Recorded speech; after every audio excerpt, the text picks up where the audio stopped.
Hey guys, what is going on? I just Rengar here, and today I'm actually finally coming at you with another video. This may or may not be the first or second video in a really long time, and I'm sorry about that. It's just that I've been on vacation recently and been pretty busy with scholarships and stuff like that. I'm still in high school, you know. But anyways, guys, we're back here today. Today we're coming at you with a coaching video, so I'm with Dial D for Daddy. Also known as Cameron, which is probably what I'm going to call you because I don't want to call you Daddy. Yeah, no, Be a little bit weird. But anyways, yeah, so basically what we're going to do is we're going to be doing a coaching session, and if you guys do want coaching, the email for my coaching is in the description below, so you can contact me there. But anyways, we're going to get right into this session, and the first thing that I'm going to ask is, what kind of build do you look for in this game? Or actually, before any of that, what are you looking at in terms of the enemy team and your team? Well, basically, as far as I can understand, I've already singled out Singed. From experience of playing Singed for a while, I know he's not worth ganking, and even if he is worth ganking, 9 times out of 10 you're going to get counter ganked and killed, so you just don't do it. Yeah. Kai'Sa, I was under the impression that Kai'Sa was, like, fairly invadable, but as you're going to see in this, that's not the case at all. Okay. And it turns out this Kai'Sa was actually like a full-on smurf. Like, I checked the OP after this, and yeah, they've just been smashing out Kai'Sa games like through their provisional games. Oh, the Ziggs is kind of self-explanatory. Like, Syndra has a little bit of CC. Like, I try to do stuff every now and then for it. Azriel's someone I want to gank early as much as possible, because once he gets Iceborne Gauntlet, he's pretty hard to like one-shot. Oh yeah, that's pretty true. Yeah. And yeah, this is soon you can kind of get him behind, like, the less problem is to deal with, like, Lulu just pumping shields and health into him. Yeah, exactly. That's as far as I understand. That's my game plan. Just Okay. go for bot, maybe invade Kai'Sa. Yeah, so what you should be seeing here is that they're so they have like a good amount, like a good mix of damage, and their only real tank is going to be the Singed, whereas you kind of have like a little bit of a mixture, considering that you have like Rakan, who can go a little bit tanky, and you have the Sion. But you have to really be worried because the Kai'Sa mixed in with the Ezreal, you can only really one-shot one. However, that's a good thing, because if Ezreal goes for the IBG, and he goes for the Ninja Tabby, that means that you should pretty easily be able to kill the Kai'Sa instead, unless of course she builds Ninja Tabby and is really successful and does a bunch of damage. But you should most likely be able to one-shot at least one of them. In addition to that, you also have the Ziggs, but he has Exhaust, which is kind of, you know, really stupid. But aside from him, okay, I was so worried for a second. But aside from him having Exhaust, pretty much you have a relatively easy time, I think. And right here, you're just doing like a pretty standard clear from going to red to the Raptors. I haven't actually seen in a while if that's what the higher elo Rengar mains are going. But when I personally played a game yesterday, I did it this way as well. So I think that this is okay to go for the Raptors. I think you probably could have taken it a little bit more healthily. And if you're gonna go for an invade here, which you kind of implied that you were, you have to be really careful. As far as like your early game plan goes, I would definitely say that you should always consider Singed a valid choice to gank, but just make sure that you are never committed to over chasing. I actually just played the game that I was talking about where I was against the Singed. Okay, this is bad.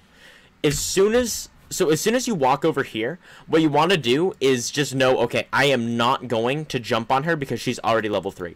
If she's already cleared that much of her jungle, you need to just back away and say, okay, I'm going to concede this because I can't kill her. Right now, she's level 3, and she's full health. You're down a little bit of health, and you're level 2. There's nothing that you can do here. So as soon as you see her there, you immediately should run back, place a ward right here, and then see if you can kill the Scuttler Crab, always walking in front of it to try to divert it downward. That way it's further away from her. And then from there, you just need to make sure that you're aware of her possibly coming into your jungle. And if you have a ward here and you have the Scuttler right there, you know that she's either going to be on these golems, waiting topside, or invading you. So I would just go for wolves and then wait. And then see if she's at your blue, and if she is, hopefully be able to call Sion and Syndra over, because right now Syndra has lane priority.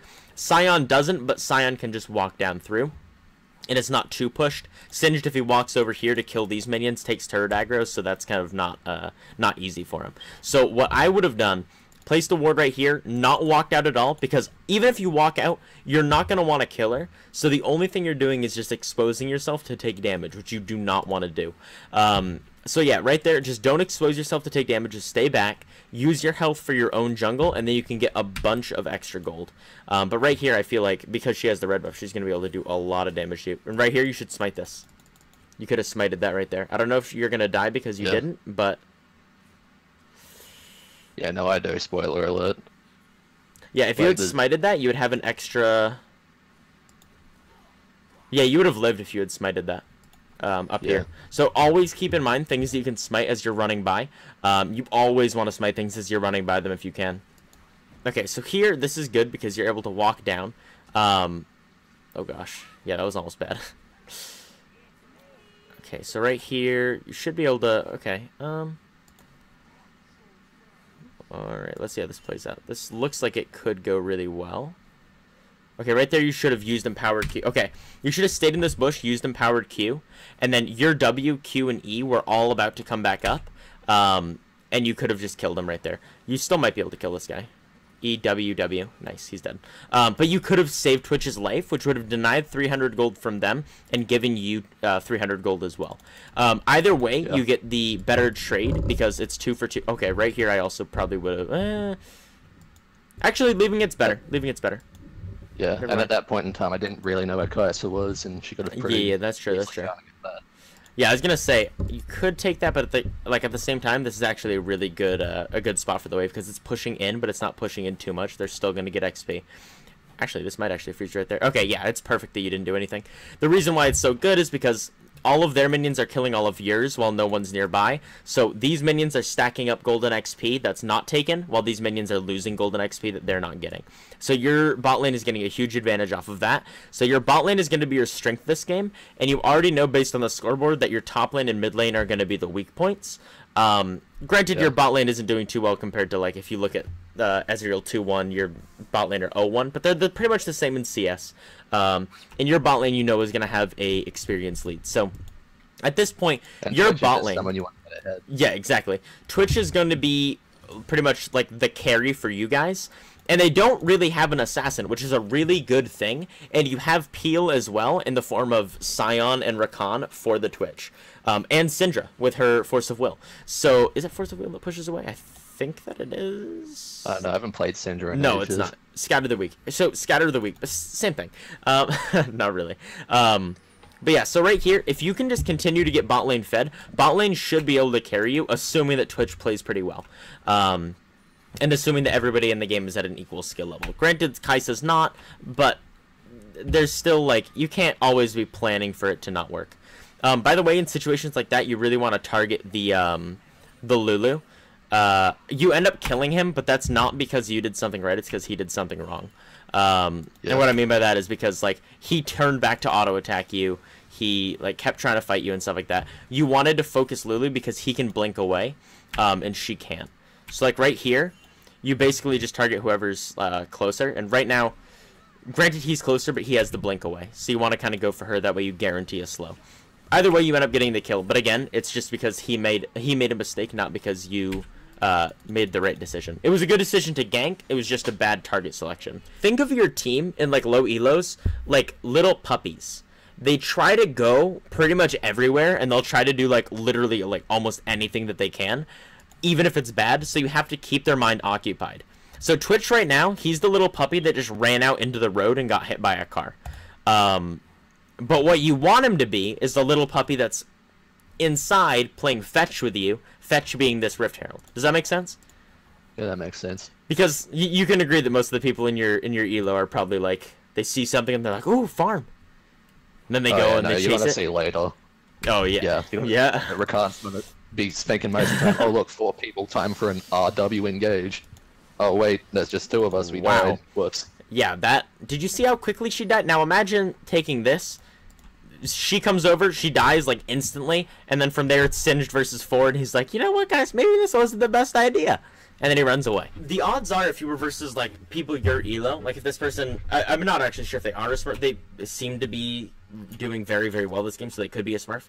And you said that you checked their OPGG, and they probably are, so... They were unranked during this game, and they had, like, a really, really good win rate. Yeah, so the odds are they're probably a Smurf. But basically, what ends up happening is, a lot of the things that you do wrong they capitalize on and they abuse the mistake. In your elo versus like a Kai'Sa, your elo probably wouldn't have been able to kill you all these times because they wouldn't know how to capitalize on your mistakes. And the main thing that she's able to capitalize on right now is not building a second defensive item because you're not going for her. So she doesn't have to build a second defensive item. You needed to be going for her earlier. That way she wasn't able to do stuff like she's doing right now. Because right now she's literally like all their gold. She's 15,000 gold. She has 6k gold lead on you. And that's just because she's abusing the mistakes that you're making. Which is something that you could have easily done to her because she only bought like the one defensive item. You could have easily like been able to go over and be like, okay, you're not going to be able to walk all the way over here. I'm going to ping my Scion backwards. I'm going to farm my own jungle and leave a ward up here and kill the Scuttler. That way the only thing you can do is clear camps. If she can't gank and get fed, she's not going to be as effective later on. And you're basically just trying to kind of deny her from getting fed by just making the correct decisions. Which is, like, it can be hard to make all the right decisions, believe me. Like, I'm not good at making all the right decisions. I tilt and make mistakes pretty often. Nobody's perfect. But, like, what you need to do is just make sure that these mistakes that you're making, think about things for, like, a little bit before you actually do it. Like, walking out of this bush right here, think, okay, level 2 versus level 3, I don't want to go in. If it's, like, a level 16 versus a level 17, it's a lot easier for you to be like, okay, yeah, this is easy. But in the early levels, always pay attention for level leads, okay? And health leads, because they mean so much more early game when damages are less. And that's just because, like, so you know how, like, if it's, like, one person versus two people, it's probably going to be pretty hard, right? For that one person to win against two people, correct? Yeah. But if it's 499 people versus 500 people, it's really even, it's a low right? percentage. Exactly. So the later on into the game, the less these little differences matter. So if you can keep... So Kai'Sa's going to be ahead of you almost no matter what if she's a Smurf, because she's going to know how to farm efficiently, she's going to know how to gank efficiently and stuff like that, and pathing. But if it's only a small lead by the time you get to late game, the lead isn't going to matter that much, because you're still going to be relatively even in terms of items. She might have like a quarter of an item, a half an item on you, but she won't be that far ahead.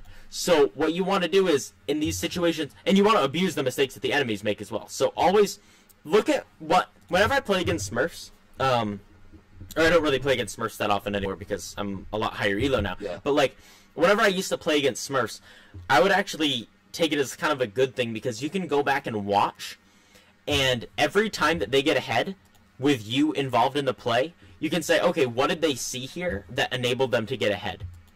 Because you could be like, oh my god, how did that happen? How did that work? And those are the situations that you want, because that's what you can really learn from. If you really have no idea how they killed you there, watch that again and be like, okay, so she saw that I made this mistake. How do I avoid making that mistake in the future? Or, if you want to be even better than that, how do I capitalize on somebody making that mistake in the future? And that's a really good thing that you can do.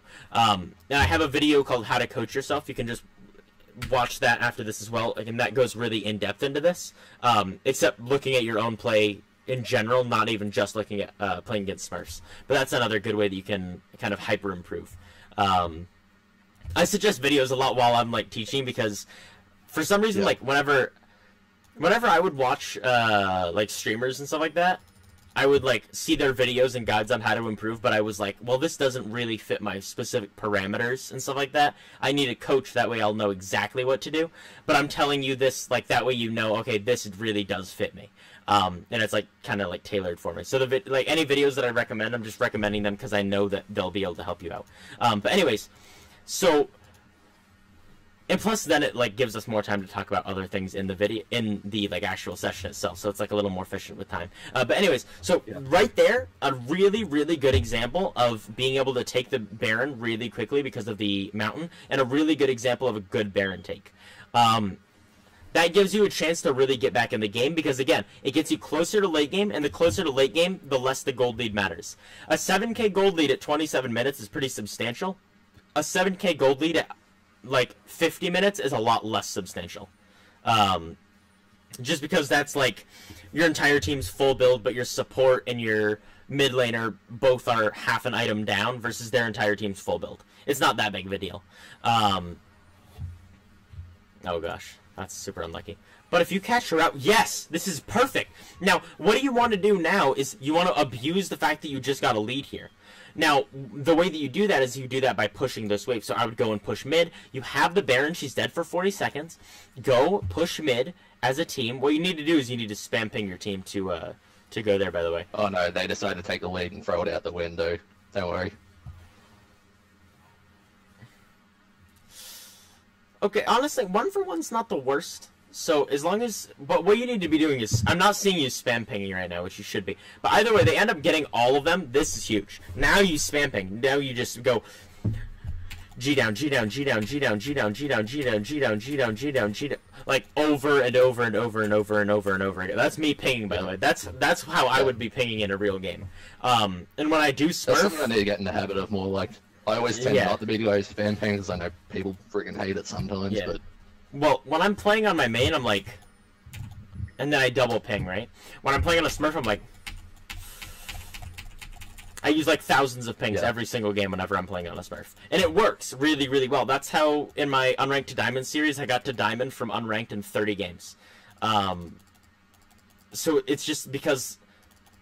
Spam pinging and communicating with your team and telling them what to do. Leadership and shot calling is the most important thing for you.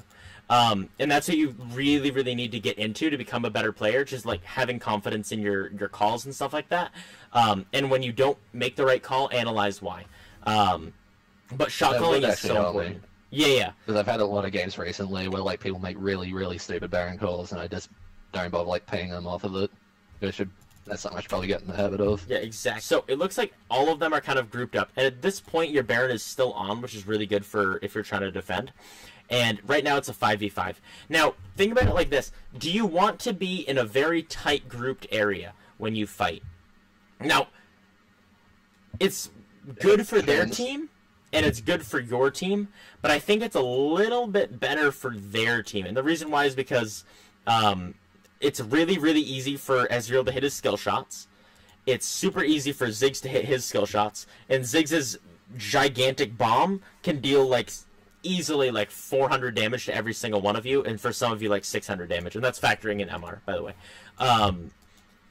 So you need to be really, really careful about fighting really close quarters. The advantage for you is that Rakan can hit people a little bit easier, and so can Syndra. People, but... Yeah, and you can bush juke, but you also have your ultimate.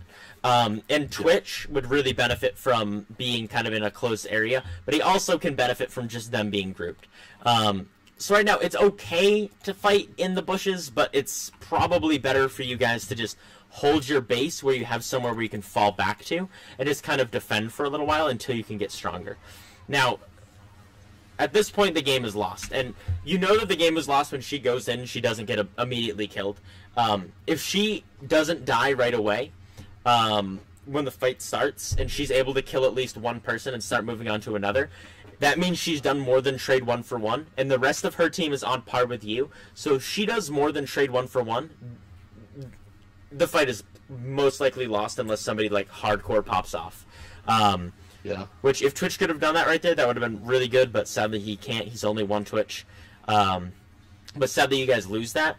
The one thing that you could have done there is just be a little bit closer, but then again, she engaged herself, the Kai'Sa did, and she wasn't stopped by your team being nearby. So there's not too much you could have done. But if you watch this really quick, we'll just watch this. We'll see exactly what happens. So she W'd. She goes to her. She goes down. It's not able to kill. You react as fast as you can, but it's just not fast enough just because of the time that it takes for you to ulti and then just run over. It's nothing that you really could have done there. Your combo looks relatively good, so there's not too many issues there, but then the problem is really just with the Kai'Sa just doing really, really well against you, which sucks. Kai'Sa with every amount of Lulu on her. Yeah, exactly. Which sucks really, really bad. It's just like, oh my gosh, Kai'Sa shield from her ulti, plus Lulu shields, stuff like that, all of it adds up together, and it's like, oh my, please don't. But yeah, so that should be pretty much the end of the game. Is there anything else in this game that you wanted me to go back and specifically review, by the way? before we go to like the post game discussions? Mainly just because Scion was basically shoehorned into doing that kind of half MR build that was kind of crap. He wasn't really doing the whole split pushing thing like well enough as a top lane. Would there have been any points where I could have just like continuously like, you know, smashed a top lane to grab attention or something that would have benefited that better, or no? Or was it better just to kind of group like I was?